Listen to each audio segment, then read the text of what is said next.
Hello, welcome to the video of the Academy CB501. I'm sure you like looking at that upside down. This uses the Great GT858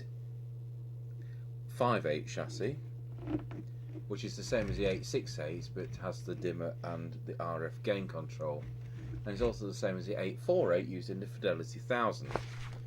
And to that end, we'll be using the Fidelity 1000 service manual, and I've made a lot of notes here.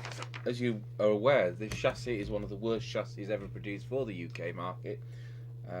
The sets are 3.5 watts and never expect it to do 4 because it doesn't, and anything over about 1.8 watts is okay. It uses a general purpose synthesizer, which is the CB501 which is under this screening can, and I'm going to go through the alignment of that with you. This is a working set, and I'm just going to do the alignment for the sake of the demonstration video. So without further ado, we'll unsolder that screening can. So there we are with the screening can off, and as you can see, you've got the synthesizer chip there, and there is a trimmer capacitor number 201 there, and number 202 which is just down there, and I'll tell you what those do later on. So the VCO is quite awkward to set up. Incidentally, if you're doing the receiver on these, which this is the VCO and transmit side of the video, but when it comes to receiver, you do need to use a sweep generator to adjust transformer 4 and transformer 5. It uses a unusual by today's standards method of demodulation. So I'm going to start with selecting channel 20, which we're on. So switch the power on, we're on channel 20, and there we go. And the first thing we need to do to check the VCO is to locate pin 8 of the synthesizer IC, and using an electronic voltmeter, we need to be checking for logic high in transmit on pin 8. So I'll just check if this is, I can't remember whether this is a floating chassis or whether it's earth, so just pause the video. Okay, so we've determined it's a floating chassis, so I've connected our test instrument negative lead to a screening can rather than to chassis. So pin 8 of IC201, which is a synthesizer chip, has a little pin sticking out, and that's the test point. So what we need to now do in transmit is to adjust, and it would help if I plug an aerial in, wouldn't it, into the test instrument. I don't really want to blow up the transmitter on a demonstration.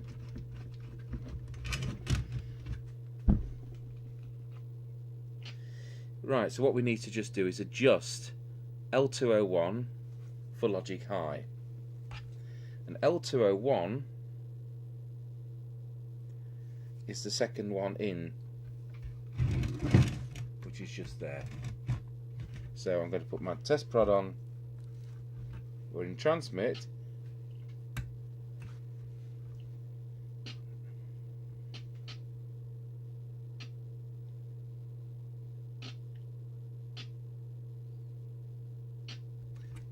And we've got a good logic high doing that. Now on receive, still with the test prod on pin 8, but this time we adjust CT202. CT202 is the little white trimmer which is just down there. So I'm going to put the yellow tool, I can't actually see it, I'm going to have to look at the video monitor. There we go. And in receive, check that we've got logic high, which we have. And I'm just using that with the cheap digital meter. I'll just zoom out so you can see that.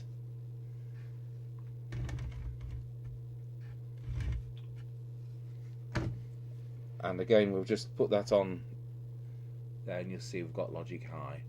Okay. And on transmit, just to show you, got logic high. I could have used a logic probe, which we also have here. So that's set the VCO. So now we move on to transmit.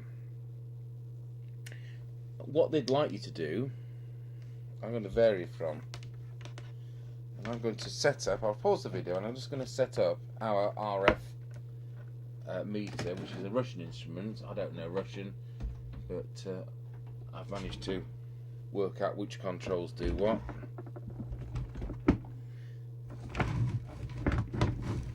And hopefully we can get that in the video like that. And what we need to do is to put the test probe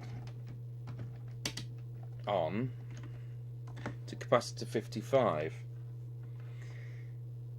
And capacitor 55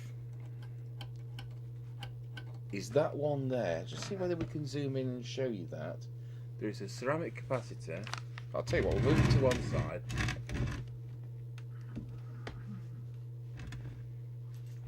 You've got a ceramic capacitor which is just above L6. You've got L5, L6 ceramic capacitor, and what we're looking for is using that as a test point. What the manual doesn't say is which end of capacitor 55 is the test point, so that's an interesting little thing. Now my great big chunky test probe is a bit big to go on there. That's something we'll work on.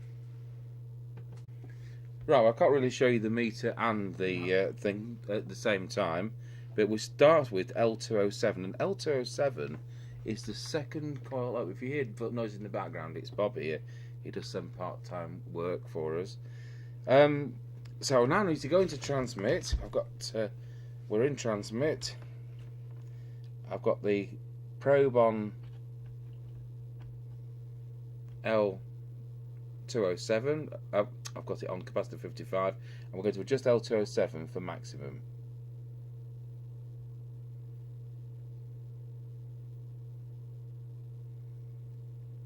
And then we're going to move to L4, and L4 is the one which is lower down.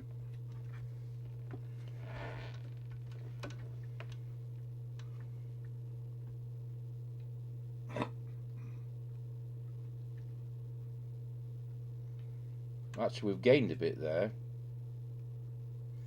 I'm just going to back to 202 because, as you know, they're quite interactive on radios. Then we move on to L5.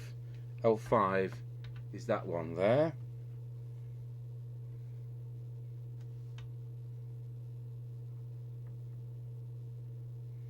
Peak that, and L6, which we've peaked there. So we're tuning for maximum. Now we need to check with the frequency counter that we have got the frequency we want. Now we're in the UK, we're on channel 20, so we're on 27.79125, and I'm showing 27.79131, which is absolutely fine. I always set them very, very slightly high because they drop naturally with age. So what it's just that little bit higher than I would like. So with CT201, which is the red trimmer capacitor just there, just going to trim that for the frequency we want. That's just dropped it slightly to 27.79128. There's still a bit of leeway. So we can now put away the RF super sensitive meter which we've got there. You're supposed to use what they call a vacuum tube voltmeter or a FET voltmeter for that. But it's much easier to do it with an analog meter than a digital one, because you've got to wait for the digits, haven't you, on a digital one, and the straightforward analog ones are so much easier to follow. So having done that, we now move on to the main PA adjustments. So L207, which we've already done, but we're just going to trim make sure these are spot on. So we've done L207, but we're doing it again. We go through the whole sequence. L207 is there, that one there, we're now in transmit. We're looking at the RF output meter. This radio is doing 2.2 watts, and just been able to trim that for a little bit of increase there. Now we move to L4, which is that one which I can't see except through the video monitor.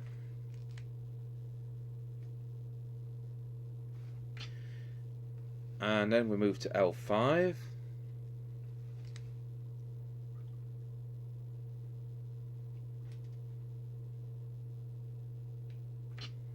I'll tell you what we'll do, we'll just switch the other camera on onto the test meter for you. Just pause the video while I do that. Okay, and back to record. So now hopefully you'll be able to see the transmit meter on the test set, and we got as far as we've done L5. L6 is there, so go to transmit. And we've peaked that, as you can see. L7. That's quite a vicious one. L8. So we're now moving on to the driver. There we go. And L9, which we'll use our green tool for. Move that so you can see which one we're doing. L9. If the previous one, L8, was off camera, it was just there. L9. There we go.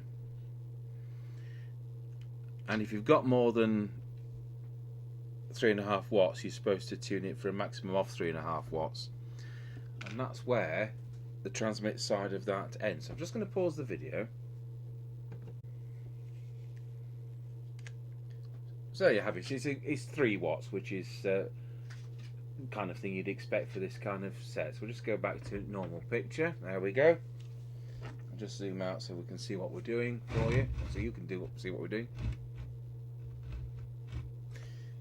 Now the deviation on these radios is SVR3, and SVR3 is the preset. I'll just move that test out of the way, which is just down there.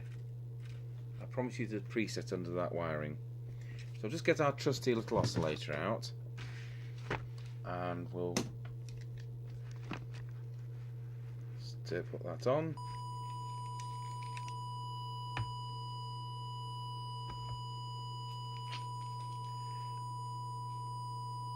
And we'll switch the other camera on for you. So as you can see, we've got deviation now about 2.5. I think that's just a little bit too much. Just drop that off a fraction. Just check it with the whistle test and just make sure it doesn't go over. Oh, it goes well over. This is one of those things where you can end up.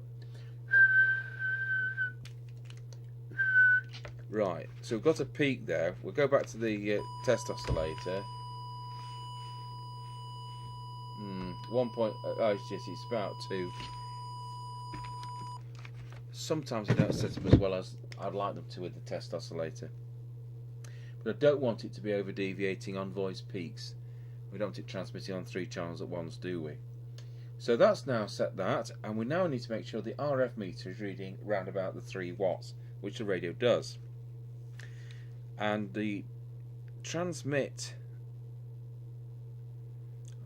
meter is SVR4, and SVR4 is the one in the screening can, which is just there. So I'll just go out to that camera again, and we'll tilt that up, go into transmit,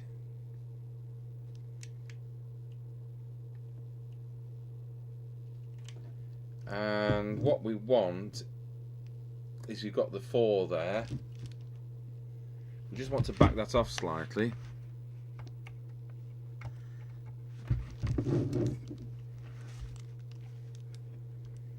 It's a bit generous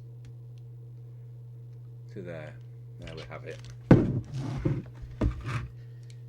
So there we are. That was transmitting on frequency. We're just doing the 3 watts, which is what you expect for these kind of sets. And I tell you what, by the time I've done about 20 GT858s and GT868s, you'll be fed up of seeing them, because they come in so many guises.